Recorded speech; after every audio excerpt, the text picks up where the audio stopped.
샬롬, 샬롬, 샬롬, 샬롬. 하나님 사랑합니다, 여러분. 주 안에서 사랑합니다. 아유, 참, 그래. 네, 오늘 스가랴 12장 말씀. 하나님께서는 예루살렘을 치고오는 모든 대적을 무찌르고 예루살렘으로 승리케 하심으로 그곳에 거민들이 거하게 하실 것임을 약속하셨어요. 그죠? 또한 하나님의 구원은 자기 백성에게 은총과 감구하는 심령을 부어주심으로 성취될 것임을 본문에 예언하고 있습니다. 첫 번째 주권자이신 하나님의 구원 약속의 1절부터 12장 1절부터 14절 전체 내용 살펴보도록 하죠. 1절에 보니까 이런 말씀이 있어요. 이스라엘에 관한 야훼의 경고의 말씀이라. 야훼 곧 하늘을 펴시고 땅의 터를 세우시며 사람 안에 신명을 지으시니가 이르시되 사람 안에 신명을 지으셨다 이렇게 말씀하죠. 영이에요. 영 아시죠? 하나님은 천지를 창조하셨고 사람 안에 영혼을 지으셨다. 영혼 육 이렇게 얘기하죠. 창세기 2장 7절에 야훼 하나님의 땅의 흙으로 사람을 지으시고 생기를 그 코에 풀어넣으신 사람이 생영이 됩니다. 영이 됐다고 말씀하죠. 에스겔 37장 4절에서 6절에도 주 야훼께서 이 뼈들에게 같이 말씀하시기를 내가 생기를 너에게 들어가게 하리니 너희가 살아나리라. 또 내가 야훼인 줄 너희가 알리라 하셨다라. 고린도전서 12장 3절입니다. 성령으로 아니하고는 누구든지 예수를 주시라 할 수 없느니라. 심판받는 것은 우리의 영이에요. 그죠? 육이 아니라. 전도서 12장 7절에 흙은 여전히 땅으로 돌아가고 영은 그것을 주신 하나님에게로 돌아가니 이렇게 말하고 있습니다. 그것을 기억하라고 말씀하죠. 에스겔 18장 4절에도 범죄하는 그 영혼은 죽으리라 말씀합니다. 그리고 에스겔 18장 9절에도 그는 의인이니 반드시 살리라. 영이 살아난다라는 거죠. 나무 가운데 화로 같게 하며 곡식단 사이 횃불 같게 하리라. 6절에 보면 이런 말씀이 있어요. 그날에 내가 유다 지도자들을 나무 가운데 화로 같게 하며 곡식단 사이에 횃불 같게 하리니 그들이 좌우에 에워싼 모든 민족들을 불사를 것이요 예루살렘 사람들은 다시 그 본 곳 예루살렘에 살게 되리라. 이 부분은 6절의 부분 그 내용 오늘 본장에 나타난 이스라엘에 대한 표현입니다. 첫째, 사면 모든 민족에게 취하게 하는 잔이다. 2절에도 이렇게 말씀하고 있어요. 보라 내가 예루살렘으로 그 사면 모든 민족에게 취하게 하는 잔이 되게 할 것이다. 예루살렘에 에워싸일 때에 유다까지 이르리라. 그러면 뭐예요? 남북이 전체 그렇게 된다라는 얘기죠. 이방 민족들이 이스라엘을 치러오다가 오히려 자기들이 하나님의 진노의 잔을 마시고 비틀거리게 됩니다. 무거운 돌에 대한 부분이 3절에 또 증거합니다. 그날에는 내가 예루살렘 모든 민족에게 무거운 돌이 되게 하겠다. 이스라엘을 치고하던 민족들이 오히려 파멸당하고 많은 그런 내용을 말씀 속에서 증거하고 있습니다. 그래서 주권자이신 하나님의 구원 약속이 처음에 열리죠. 전능하신 하나님의 예언. 하나님께서 하늘을 펴시며 땅에 터를 세우시며 사람 안에 무엇을 생명을 지으신 자라는 말씀은 곧 하나님이 창조주 되신 선미주이심을 증거하죠. 하나님께서 계시를 주셨다라고 말씀하고 있습니다. 신령을 지으신 이가 이르시되 보라 내가 예루살렘으로 그 사는 모든 민족에게 취하게 하는 잔이 되게 할 것이다. 예루살렘에 에워싸일 때 유다까지 이르리라. 그날에는 내가 예루살렘 모든 민족에게 무거운 돌이 되게 하겠다. 그것을 드는 모든 자는 크게 상할 것이다. 무거운 돌이 되게 해서 상하게 될 것이다. 천하 만국이 그것을 치려고 모일 것인데 야훼가 말하노라. 4절입니다. 그날에 내가 모든 말을 쳐서 말이요 놀라게 하며 판자를 쳐서 미치게 하되 유다 족속은 내가 돌보고 모든 민족의 말을 쳐서 말들이 눈이 멀면 제대로 가겠어요? 전장에 못 나가겠죠. 유다의 우두머리들이 마음속에 이르기를 예루살렘 주민이 그들의 하나님 만국의 야훼로 말미암아 힘을 얻었다 할 것이다. 적들이 와가지고 우두머리들이 그렇게 말하게 할 것이라고 이렇게 약속을 하십니다. 이런 하나님께서는 계시를 주시죠. 어떻게 신령을 지으신 자라는 말씀 곧 하나님의 창조주 되신과 선미주 되심을 증거하고 이런 하나님께서 계시를 줍니다. 그러므로 하나님의 스가랴 선지자를 통해서 계시하신 예언은 반드시 역사 속에서 성취될 것이다 이렇게 말하죠. 하나님께서 자연을 주관하시고 사람의 마음을 주관하심으로 모든 역사를 자신의 뜻대로 이루어 나가실 것이다. 하나님의 전능하심은 하나님이 계시하신 하시는 예언이 성취될 것이라는 확증의 근거가 되죠. 하늘을 창조하여 펴셨어요. 이사야 42장 5절에 하늘을 창조하여 펴시고 땅과 소산을 내시며 땅 위의 백성에게 호흡을 주시며 땅에 행하는 자에게 영을 주시는 하나님 여호와께서 이같이 말씀하시되 그래서 생명이 되었다라고 말씀하죠. 모든 육체의 생명의 하나님이라 민수기 16장 22절입니다. 그 두 사람이 엎드려 이르되 하나님이여 모든 육체의 생명의 하나님이여 한 사람이 범죄하였거늘 온 회중에게 진노하시나이까 이렇게 말합니다. 예루살렘의 승리의 약속을 하시죠. 하나님께서 예루살렘으로 그 사명 국민에게 혼취케 하는 장이 되게 하겠다. 모든 국민에게 모독이 되게 하시겠다는 말씀은 예루살렘을 치러 모이는 이방 나라들에 대한 심판을 예언하신 것이고 천하 만국이 예루살렘을 치러 모일 것이나 하나님께서 예루살렘을 승리케 하심으로 그 모든 만국이 멸망을 당하게 될 것이라는 것을 뜻합니다. 이런 하나님의 예언은 하나님께서 예루살렘에 함께 하실 때 세상 모든 나라가 쳐들어와서 예루살렘이 승리할 것이라는 사실을 증거하고 있어요. 이는 또한 예루살렘의 하나님의 도성으로 상징하는 그러한 면에서 하나님 나라와 백성이 사단의 세력들이 충격을 받으라 반드시 승리를 거두게 될 것이라는 의미를 갖고 있어요. 음부의 권세가 이기지 못한다. 마태복음 16장 18절입니다. 또 내가 네게 이르노니 너는 베드로라. 내가 이 반석 위에 내 교회를 세우리니 음부의 권세가 이기지 못하리라. 모든 일이 예수를 주라 시인합니다. 빌립보서 2장 11절이죠. 모든 입으로 예수 그리스도를 주라 시인하여 하나님 아버지께 영광을 돌리게 하셨느니라. 야훼로 말미암아 힘을 얻는 예루살렘입니다. 하나님께서 예루살렘을 치러 오는 이방 나라들의 군대를 치시되 모든 말을 쳐서 놀라게 하고 그 탄자를 쳐서 미치게 하시겠다고 약속을 하세요. 그때 유다의 도목들이 신중에 이르기를 야훼로 말미암아 예루살렘 거민이 힘을 얻었다 하고 할 것이라고 말씀합니다. 하나님의 백성이 하나님이 함께 하심을 체험하게 될 것이라는 뜻이에요. 이는 이스라엘 백성이 출애굽해서 가나안 정복 전쟁을 수행하는 동안에 수없이 체험하였던 것이고 하나님께서 그들과 함께 하실 때 아무리 강한 군대라 할지라도 초계와 같이 멸망당할 수밖에 없었던 것이다. 하나님께서 자기 백성을 도와서 승리케 하심으로 그들로 하나님을 알게 하시고 그들의 입술을 통해서 영광과 찬미를 받으시죠. 유다 족속을 경고케 하세요. 스가랴 10장 6절에도 내가 유다 족속을 경고하게 하며 요셉 족속을 구원할지라 내가 그들을 긍휼히 여김으로 그들이 돌아오게 하리니 그들은 내가 내버린 일이 없었음 같이 되리라. 나는 그들의 하나님 야훼라. 내가 그들에게 들으리라 말씀합니다. 피난처와 힘이 되신 하나님 시편 46편 1절에 하나님은 우리의 피난처시오 힘이시니 환난 중에 만날 큰 도움이시라 우리 찬양 많이 하죠. 예루살렘의 회복과 영광에 대해서 예루살렘에 거하게 될 백성들 하나님께서 모든 이방의 대적으로부터 예루살렘을 구원하실 때 유다 두목들은 나무와 곡식단 사이에 있는 불과 같이 그들을 살게 될 것이다 예언합니다.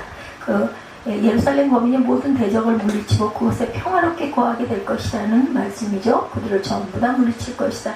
유다 두목들이 불과 같아서 대적을 사를 것이라는 말씀은 사단의 세력을 사르는 성령의 불을 상징하고 있습니다. 히브리서 12장 59절에 증거합니다. 예루살렘 거민이 예루살렘에 거하게 되면 곧 이스라엘 백성의 구원과 회복을 의미한다. 예루살렘 거민은 하나님의 징벌을 받아 예루살렘에 살지 못하고 이방 나라의 포로가 되었었죠. 그들은 다시 예루살렘에 거하게 되면 하나님의 진노가 종결되고 그들을 구원하실 것임을 나타낸 것이죠.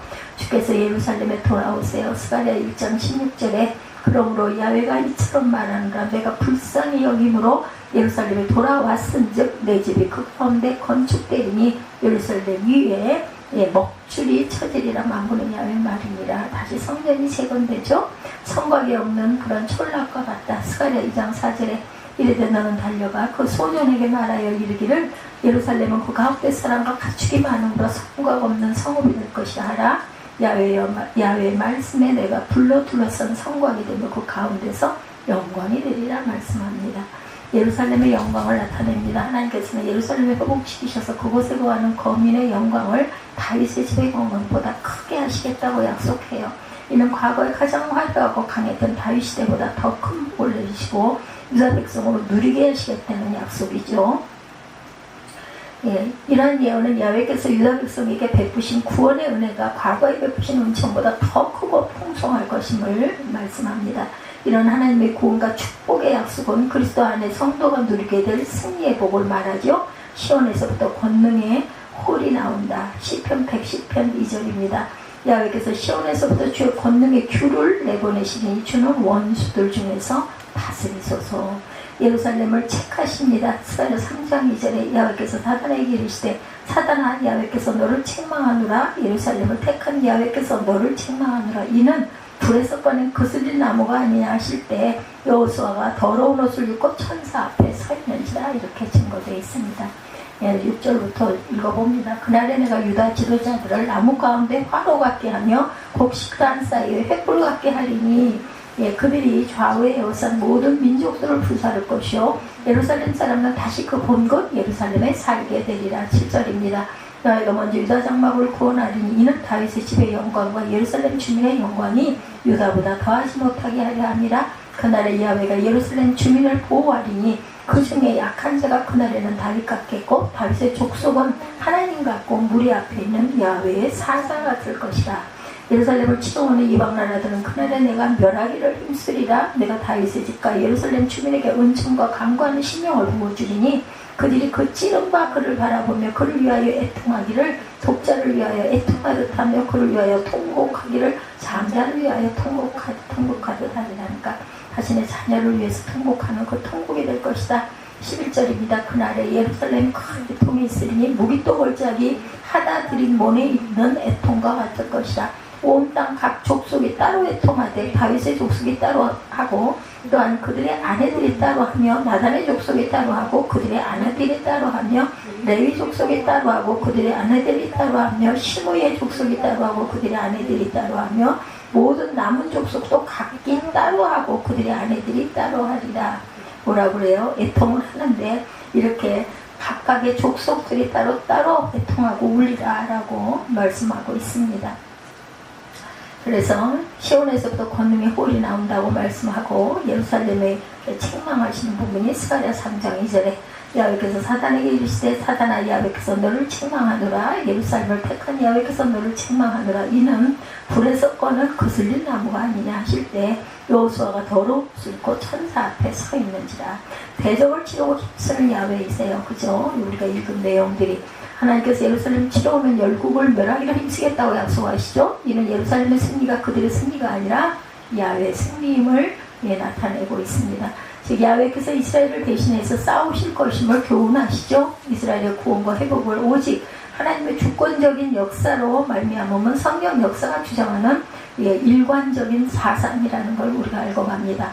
이스라엘의 구원은 인간의 열심으로 이루어진 것이 아니라 하나님의 열심으로 이루어지신 것이다. 이러한 사실은 그리스도로 말미암은 하나님의 주권적인 구원의 은혜가 증거하죠.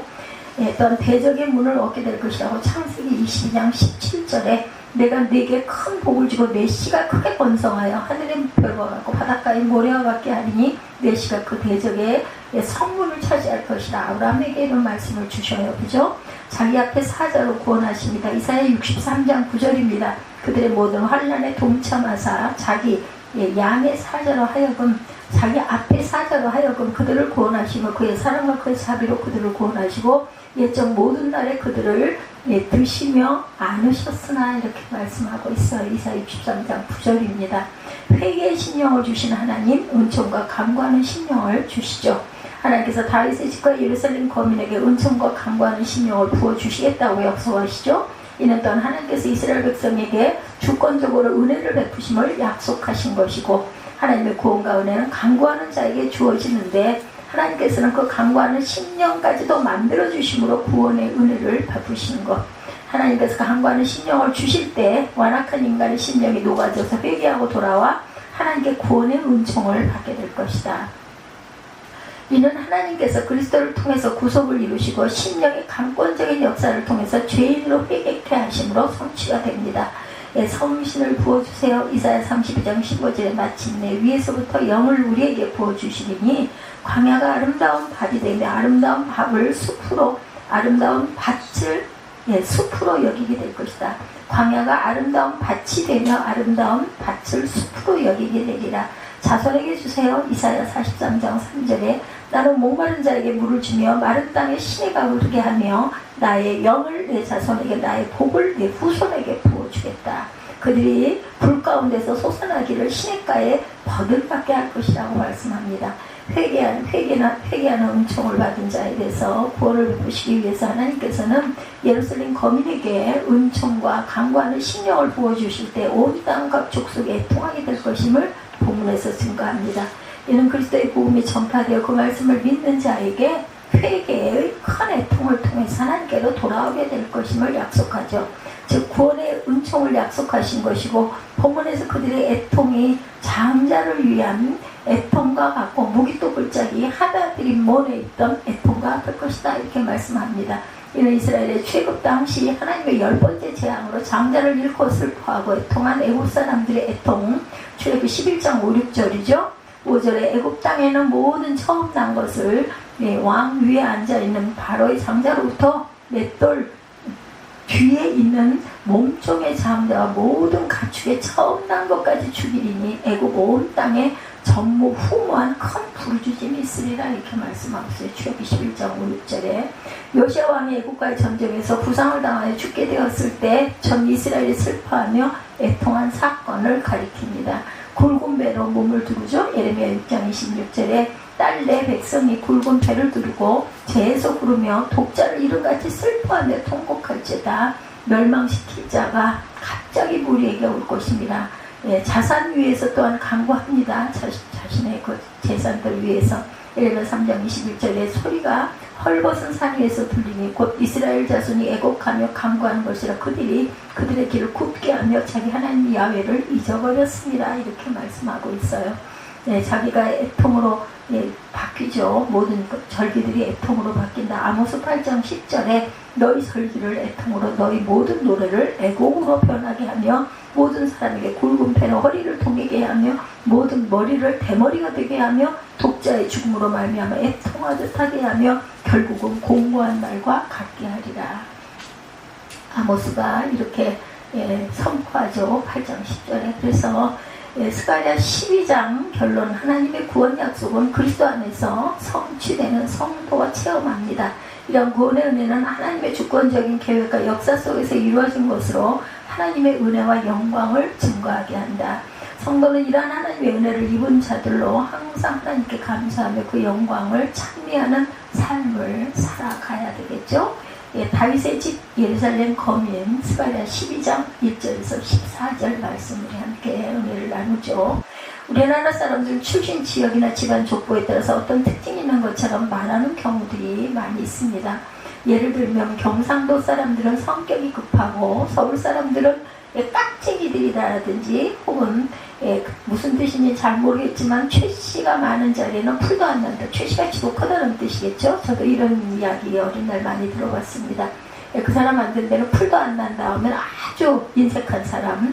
물론 이런 말은 그 지역 혹은 가문에 속한 각 개인에게 항상 틀림없이 들어맞지는 않아요. 그럼에도 불구하고 그런 속성들이 생기게 된 것은 어떤 특정 지역이나 집안에 속한 사람들에게 일반적으로 발견된 특징이나 성격이 있기 때문일 겁니다. 아무래도 같은 환경이나 분위기 속에서 살다 보니 어떤 공통적인 면이 자연스럽게 형성이 되기도 하겠죠. 오늘 본문 장차 오실 메시아를 통해서 일어날 일에 대해서 하나님께서 누구를 통해서 스가랴 선지자를 통해서 예언해 주신 그런 말씀들인데 1절에 보면 이스라엘에 관한 야훼 말씀의 경고라. 야훼 곧 하늘을 펴시며 땅에 터를 세우시며 사람 안에 심령을 지으신 자가 가라사대 말씀하시되 뜻이죠. 여기서 이스라엘이란 예언서에서 대부분의 경우가 그렇듯이 바로 영적 이스라엘을 가리킨다. 그럼 이스라엘 나라를 얘기한다 하기보다는 그죠.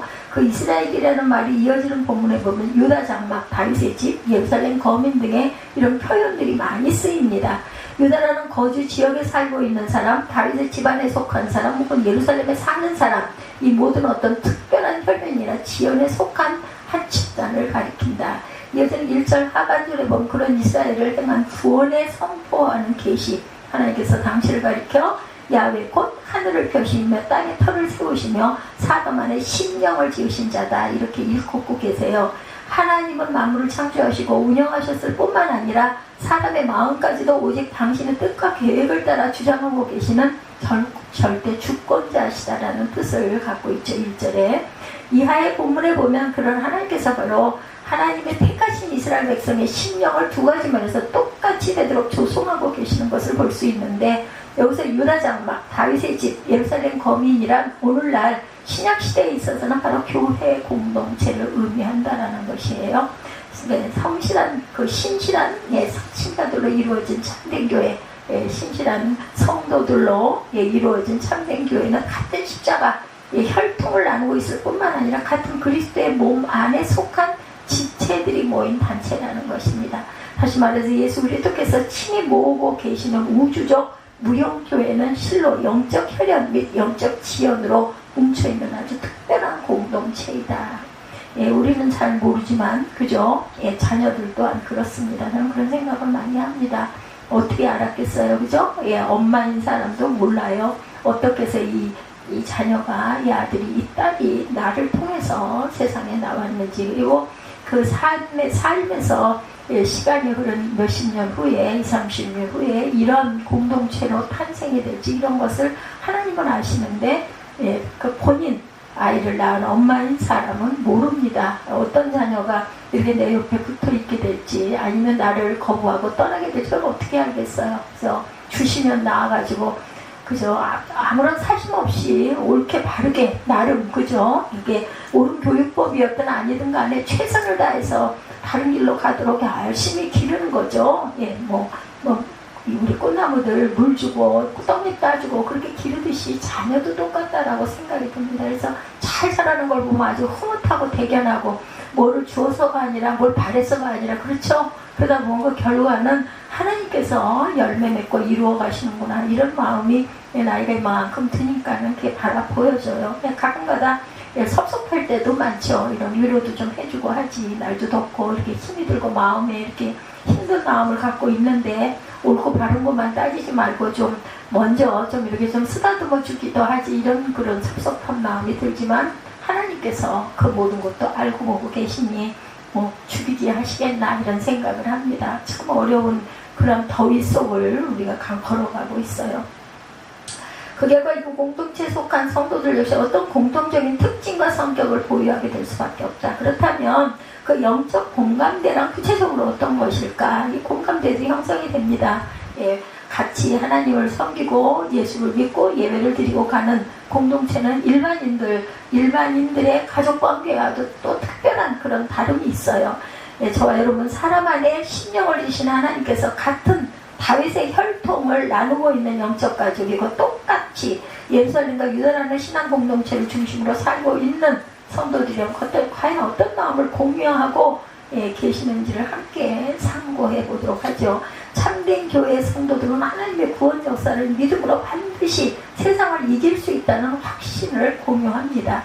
2절부터 9절까지 기록되어 있어요. 보라, 내가 예루살렘을 그 사명 국민에게 말씀하고 있죠. 2절 보죠. 예루살렘을 그 사명 모든 민족에게 취하게 하는 잔이 되게 할 것이라. 예루살렘에 에워싸일 때 유다에게까지 이르리라. 그날은 내가 예루살렘 모든 민족에게 무거운 돌이 되게 하리니 그것을 드는 모든 자는 크게 상할 것이라. 천하 만국에 그것을 치우고 모이리라.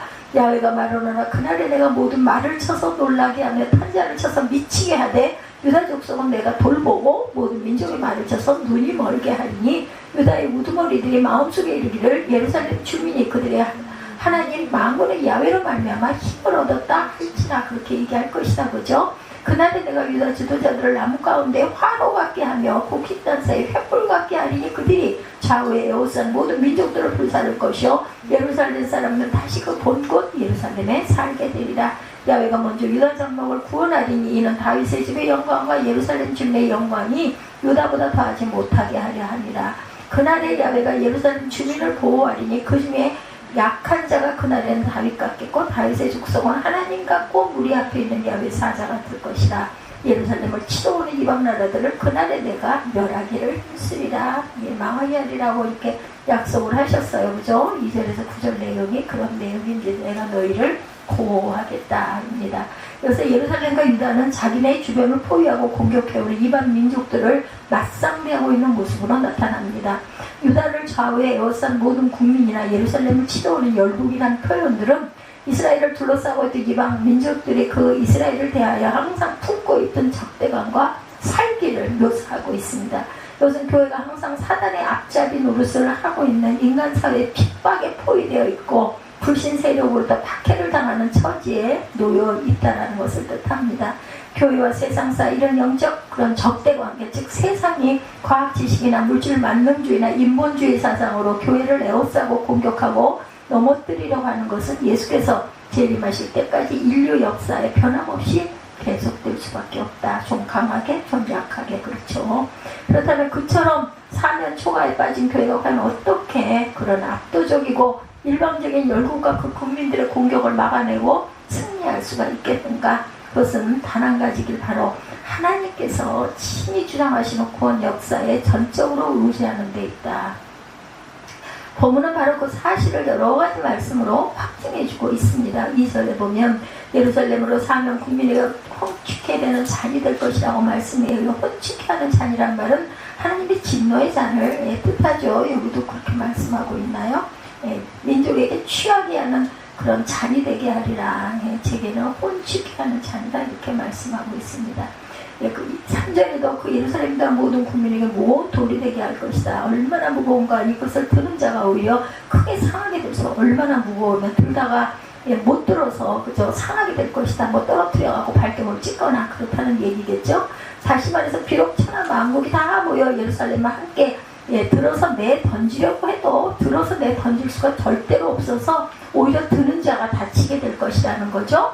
예루살렘의 무거움을 감당치 못하고 한꺼번에 성을 놓아버리게 될 것이고 그 순간 그들의 발등을 찍게 된다라는 거죠. 그렇게 될 수밖에 없다라는 겁니다.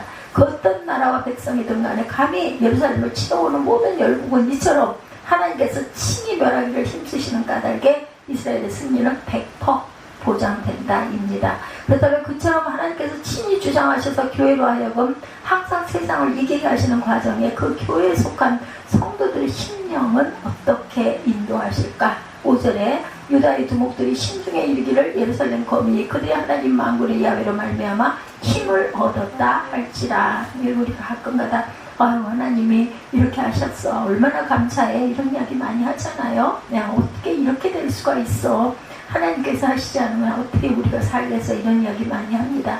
이스라엘의 지도자들은 자기 백성들이 하나님께서 친히 베푸신 구원 역사로 인해서 힘을 얻는 것을 보게 될 것이다. 그래서 얼마나 기뻐요. 그죠? 함께 기뻐하죠. 다시 말해서 이스라엘이 이방 민족의 침략에 대해서 승리하게 하면 그 지도자나 백성 쪽에 나온 것이 아니라 전적으로 하나님의 은혜다라는 것이죠.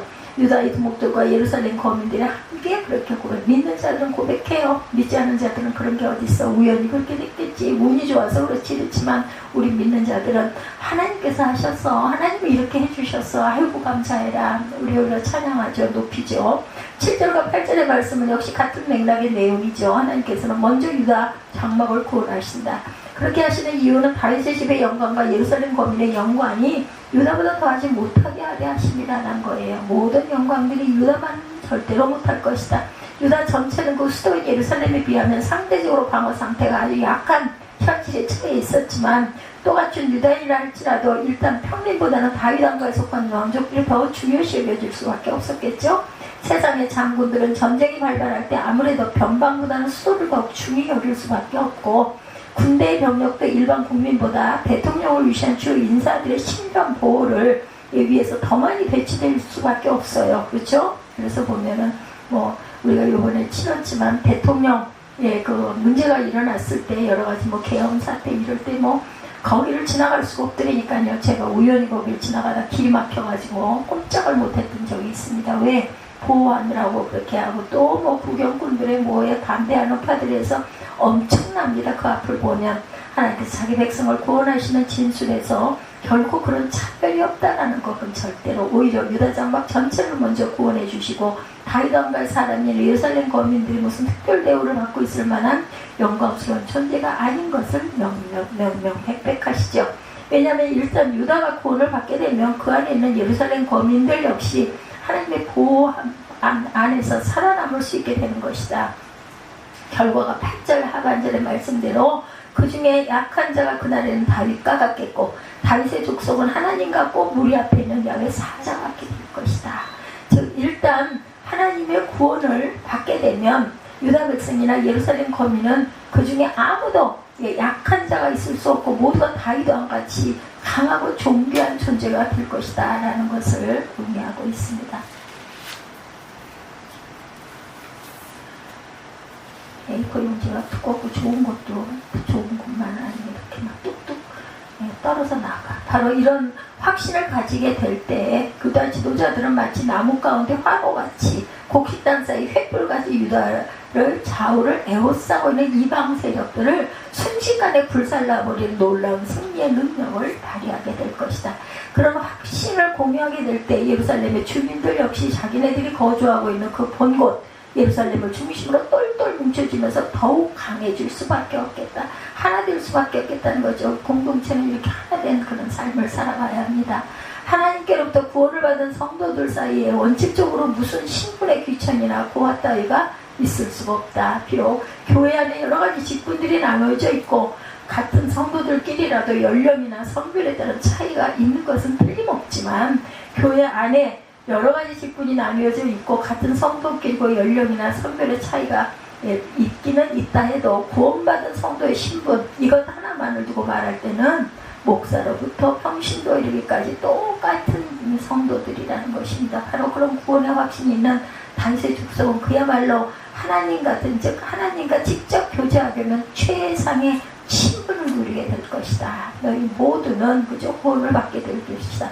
그런 구원의 확신을 굳게 붙잡고 있는 성도들은 실로 무리 앞에 있는 야훼 사자같이 각자가 하나님께로부터 친히 명령을 받은 종들 똑같이 하나님을 자신의 왕으로 모시고 섬기는 그런 여호와의 사자들이 될 수 있다는 것. 한 교회에 속한 성도들이 피차 그런 구원의 확신을 가지게 될 때 진정 서로를 존중하고 아낄 수 있게 될 것이다. 우리가 좋은 일 만나거나 뭔가 원했던 그 기도가 이루어졌을 때 어때요? 얼마나 기쁘고 감사해요. 너무너무 서로 함께 기도한 그 동역자들 감사하지 않아요?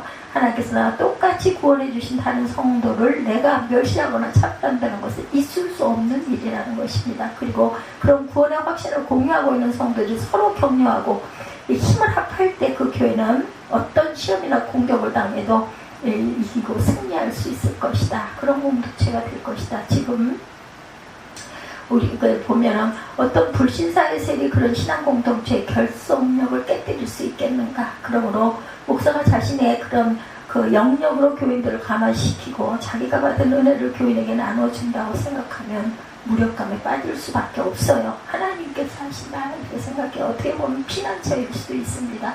내가 뭐 하겠어? 내가 뭘 할 줄 알겠어?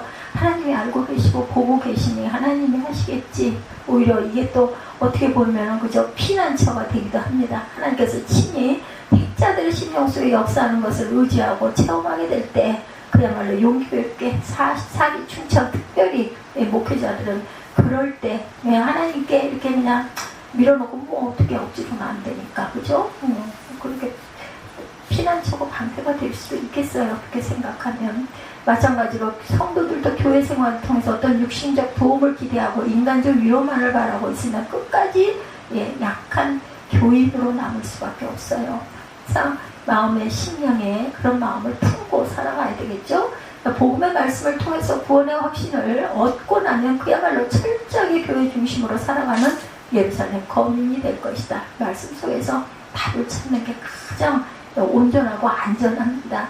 그리고 바로 이런 성도와 또한 목사, 하나님의 종 이런 관계 하나가 돼서 뭉쳐질 때 교회는 세상에 건드릴 수 없는 함부로 도전했다 오히려 자신이 상하게 되면 무거운 돌과 같은 그 발등을 찡찢는 그런 결과가 일어나죠. 그런 공동체 좌우에 에워싼 불신 세력들을 오히려 놀라게 만들고 불살라버리는 화로의 횃불 같은 무적의 공동체가 될 것이다. 하나님께서 당신의 선민인 유다 장막을 반드시 구원해 주시는 것을 확신함으로 만군의 야훼로 말미암아 힘을 얻고 온 세상을 넉넉히 이기는 저와 여러분들이 되시기를 주님의 이름으로 축복합니다. 두 번째, 참된 교회 성도들은 그리스도의 십자가 앞에서 자기를 회개하고 애통할 줄 아는 심령을 공유한다. 10절에서 14절까지 말씀이에요. 네. 내가 다윗의 집과 예루살렘 주민에게 은총과 강구하는 심령을 부어주리니 그들이 찌른 바 그를 바라보고 그를 위하여 애통하기를 독자를 위하여 애통하듯 하며 그를 위하여 통곡하기를 장자를 위하여 통곡하듯 자녀를 위해서 통곡하고 애통하는 것 같게 할 것이다 라는 거죠. 11절에 그날에 예루살렘에 큰 애통이 있으리니 무기도 골짜기 하다 드림몬에 있던 애통과 같을 것이라 온 땅 각 족속이 따로 애통하되 다윗의 족속이 따로 하고 그들의 아내들이 따로 하며 나단의 족속이 따로 하고 그들의 아내들이 따로 하며 레위 족속이 따로 하고 그들의 아내들이 따로 하며 시므의 족속이 따로 하고 그들의 아내들이 따로 하며 모든 남은 족속도 각기 따로 하고 그들의 아내들이 따로 하리라 이렇게 얘기하고 있어요. 9절 이전까지 내용과는 전혀 다른 분위기가 전개되죠. 지금까지 다윗과 예루살렘 거민에게 구원의 확신을 내려주셨던 하나님께서는 이제는 은총과 강구하는 심령을 그들에게 부어주고 계셨어요. 그것은 애통하는 심령, 자신이 지은 죄를 생각하며 회개하는 심령. 근데 이어지는 10절 하반절은 놀라운 말씀을 예언하죠. 애통은 바로 그들이 찌른 바 그를 바라고 그를 위하여 애통하는 것이다. 자신들의 애통. 이것은 두말할 것도 없이 그 유다 족속과 예루살렘 거민들이 장차 그들 자신이 십자가에 달아 죽게 만든 그리스도를 바라보며 애통하게 될 것이라는 것을 가리킵니다. 예수님을 십자가에 달아 죽이라고 소리쳤던 유대인들 중에도 일부는 나중에 이런 애통의 회개를 한 사람이 당연히 있었을 것이다. 그러나 그처럼 십자가 사건에 직접 연관된 유대인이 아닐지라도 참된 성도들 이런 애통을 똑같이 겪게 될 것이다. 왜냐하면 예수께서 그처럼 십자가에 달리고 찔리심이 바로 우리 허물 때문이라 말씀에 나오죠. 그것을 상하신 바로 우리 죄악을 인함이라고 말씀하세요. 그죠? 참된 성도들처럼 예수께서 바로 나의 죄 때문에 그토록 큰 고통을 당하셨다는 사실에 대해서 애통할 줄 알아야만 할 것이다. 자기의 죄를 두고 슬퍼하고 통곡할 줄 모르는 자에게는 그 죄를 구원해 주시는 은혜에 대한 감격이 결코로 따라올 수가 없을 것이다. 그런 참된 회개의 애통은 마치 독자를 위하듯, 독자가 뭐예요? 장자, 그죠? 장자를 위하듯 통곡하는 거 하나밖에 없는 아들이거나 맏아들이거나 그 옛날 이 시대에는 아주 장자가 대단했죠. 사람이 인생을 살면서 슬퍼하며 울 수밖에 없는 경우가 여러 가지 있겠지만 그 중에서도 자기 독자나 장자를 잃게 되었을 때 하는 통곡이야말로 최악이겠죠. 여기서 말하는 애통이라는 사실이 상상으로 체험할 수 있는 가장 큰 애통을 가리킵니다. 이것은 사람이 예수 그리스도의 십자가를 바라볼 때 자기 평생을 통해 최고로 고통스럽고 괴로운 애통이 나와야만 할 것이다. 그래서 그 애통은 무기도 골짜기 하다드림몬에 있던 애통과 같을 것이다. 이곳은 이스라엘의 덕망 높고 경건했던 요시아 왕이 전사한 장소예요. 참 하나님의 나라를 일으키려고 엄청난 일을 했던 요시아가 죽죠. 그 요시아 왕을 지극히 아끼고 존중했던 모든 이스라엘 백성이 죽음 앞에 모두 다 크게 애통할 수밖에 없었는데 더욱더 예수 그리스도의 죽으심은 세상의 누구와도 비교가 안 될 정도로 지극히 훌륭하고 위대하고 존귀하고 사랑스러웠던 그리스도께서 십자가에 달려 돌아가신 일을 그를 지으신 왕 중의 왕으로 모신 백성된 자라면 가장 크게 애통하지 않을 수 없는 사건이 아니겠는가. 또한 그 애통은 각기 따로 하는 애통으로 나와 있습니다. 12절 이하 마지막 절까지 보면 따로라는 말이 여러 차례 반복되고 강조되죠. 그 애통은 각 족속들이 따로 하는 애통이다. 다윗 족속과 나단, 다윗의 아들이죠. 나단 족속 같은 왕 족속 역시 각자가 따로 하는 애통. 레위 족속과 시므의 레위 자손이죠. 제사장 족속들 역시 각자 따로 해야 할 애통이라는 거죠. 그 애통은 그처럼 지도자가 될 위치에 있는 자들만 한 애통이 아니라 모든 남은 족속들 각자 따로 해야 할 그런 애통이다. 같은 족속, 같은 집안이라 해도 남편과 아내들이 또한 따로 하는 애통이야 한다. 하나님께서 다윗 집과 예루살렘 거민 각 사람의 심령을 바로 이처럼 자신의 죄를 회개하고 하는 그 외통, 그 죄를 용서해 주실 강구하는 심령을 부어주실 것이라 하신 것이에요. 이것이 곧 자신의 죄를 자복함으로 흘리는 진짜 눈물이라는 거죠. 참된 교회에 속한 참된 성도는 한 명의 예외도 없이 그리스도의 십자가 앞에 바로 이 뜨거운 눈물을 흘릴 줄 아는 똑같은 감정을 공유하게 되는 것일 것이라는 것입니다.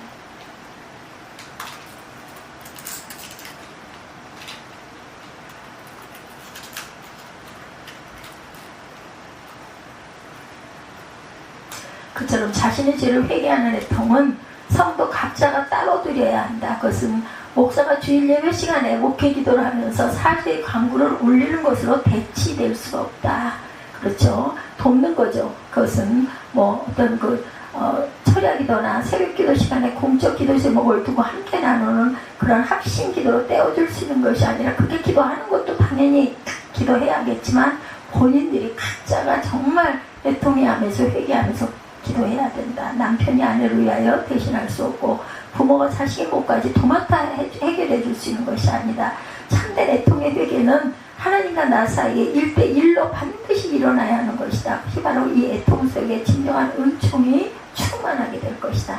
자기 죄를 자복하고 애통하게 될 때 그 죄를 용서해 주십사고 간과하는 심령이 따라오게 되고 하나님께서는 바로 그런 성도에게 어김없이 사죄의 은총을 베풀어 줄 것이다.